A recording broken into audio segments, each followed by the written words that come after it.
As you know, this program started because my sister was murdered. My sister was 20 years ago.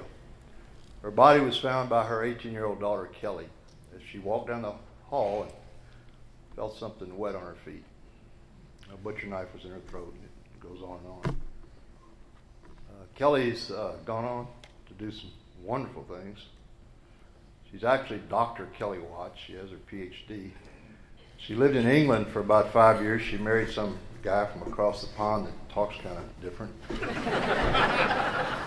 And Kelly has agreed to come forward, please, and share some words with you about her journey since finding her mother dead 20 years ago. So many of you here I know, and it's great to see all of you. Okay, closer. I don't know, it's overwhelming, this luncheon, in such a positive way. I've been to the luncheon before, but like Johnny said, never spoken. But what a better crowd for this. I guess that I was thinking today about how to say, what to say. And I think the Bridges to Life program makes me feel so humbled. I think humbled because of the vastness of the paying it forward that has come from such a tragic incident in our family. And also humbled because it kind of puts us in our place, I guess, for lack of a better way to say it. Everybody has their story. You heard from two people tonight that have their stories. And one of the things that I think is so powerful about our human experience is to connect and to honor each other's stories. And so to look at honoring that in each other and making something good out of something tragic for me, or something tragic for Misty, or something tragic for her shooter, as she so kindly called him. But I think that's such a sweet term of affection that now you've got that friendship. To make something good out of something that was so tragic in your life, I think is such a blessing, really, and such a gift. And it's a process, as we all know, that takes time and process, either through therapy or through healing and through connection with others. And so I'm so grateful for Bridges to Life's graduates and volunteers for making that happen. My story was I was 18 years old. I was summer between high school and college, which was a very hopeful and exciting time, going out with your friends, not thinking, really chose my college based on family history, following Johnny to LSU, thinking, well, that looks like a fun school. I'll have some of that. I was working that summer, and I was taking classes at HCC to get ahead on some of my credits, and came home to what seemed like an empty house because Mom's car wasn't there. And like you said, my brain actually didn't process the fact that I stumbled upon her body, because I think that's the way, now I know, I think that's the way trauma works. You just kind of shut down and partition things off. It just didn't process. And I actually went to the phone first, and I had been speaking to my grandmother, John's mom, on the phone, and I just hit redial, and I was panicking, and I remember, well, I'm sure I wasn't making any sense. And she was telling me to slow down and to tell it. She couldn't understand, and I ended up, finally, my brain caught up with me. I hung up with her, and I dialed 911. I still remember saying to the 911 operator that my mom was hurt. It still didn't process, and it took a while, I think, for me to actually accept what had happened, because it was just so massive. I don't know what else to say about it. And the trials, and amidst all of this, I'm a freshman at LSU, which was fun on the surface, but underneath all of that, this tragic event in our family was absolutely decimated. And so it's almost like there were parallel existences happening, and it took a while, I think, to integrate all parts of my life and everything to come together again. And the trials were interesting. I think, it was nice to put that piece to bed, but I was struck by the trials about the difference between the perpetrators and the difference between their stories that came out in the sentencing portion.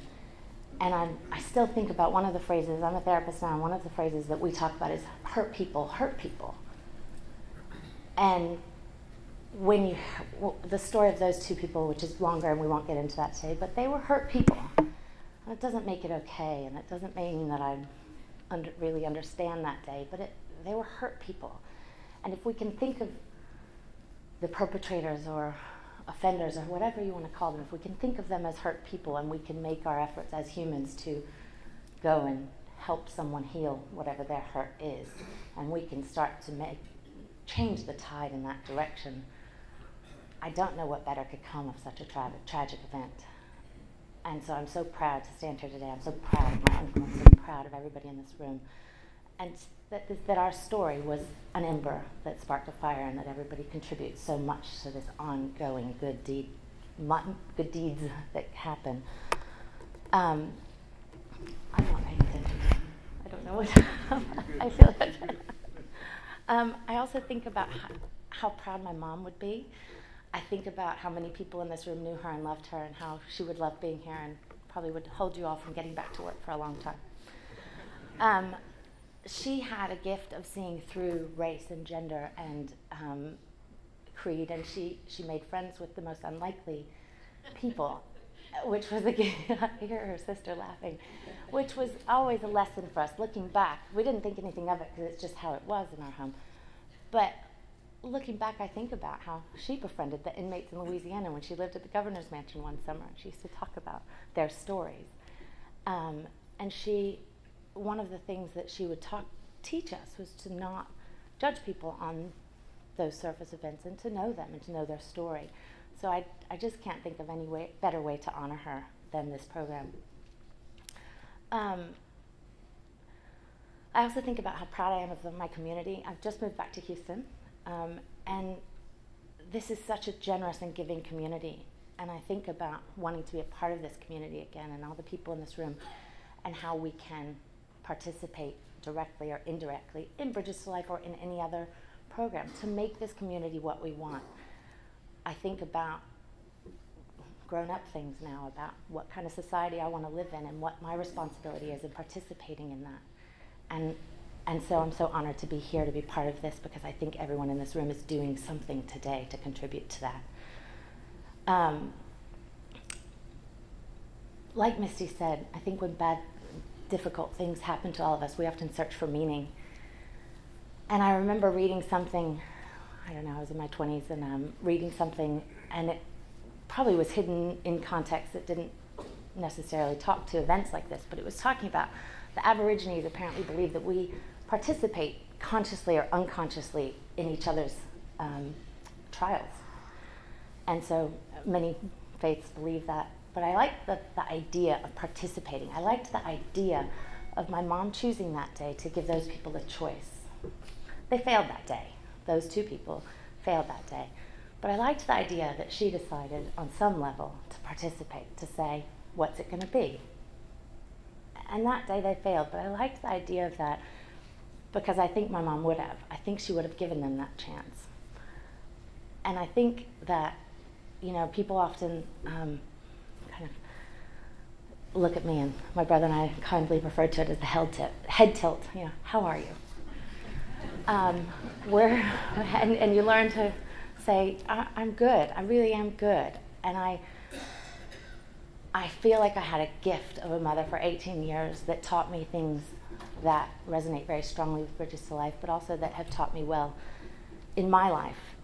And I think about, I guess in summary, it's one of those things that the Maya Angelou quote comes to mind, where she talks about always, what does she say? It says, do the best you can until you know better, and then when you know better, do better. And I think that's one thing that my mom would nod her head to, and that Bridges to Life teaches people, is that we know better. We're learning constantly. And so as we know better, hopefully we will all do better.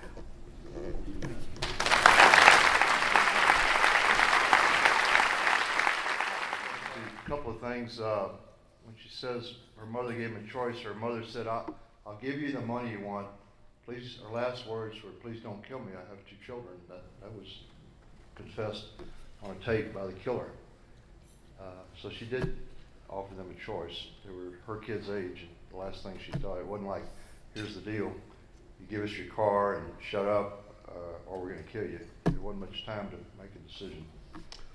But we appreciate Kelly putting a perspective on that, and I'm glad that she's been back here in Houston.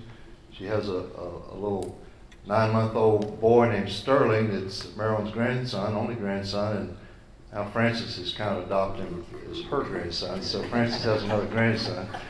So we're happy about that. In closing, we appreciate everybody being here. I think you've seen a model of Bridges to Life in action. These are not isolated stories. Obviously, meeting with the offender is unique, but we bring victims and offenders together, and they get that same experience. And it's almost magical, miracle, whatever you say. Want to say miraculous and amazing what does happen. Obviously, it doesn't happen with 100% of them, but we touch a lot of lives. We will graduate over 3,000 graduates this year, 3,000. The first year, 1999, we did 41. Give you a little perspective. We are branching out and growing. We've got a couple more regions we want to add in Texas, and our staff spends a lot of time working that. We do need your help financially. All charities need your help financially. I know you have dollars that you can give to A, B, or C. We'd like to be A.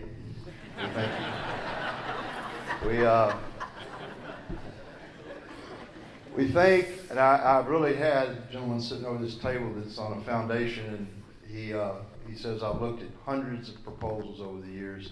I do not know an organization that does more with the amount of money you spend than Bridges to Life, and I'm very, very proud of that.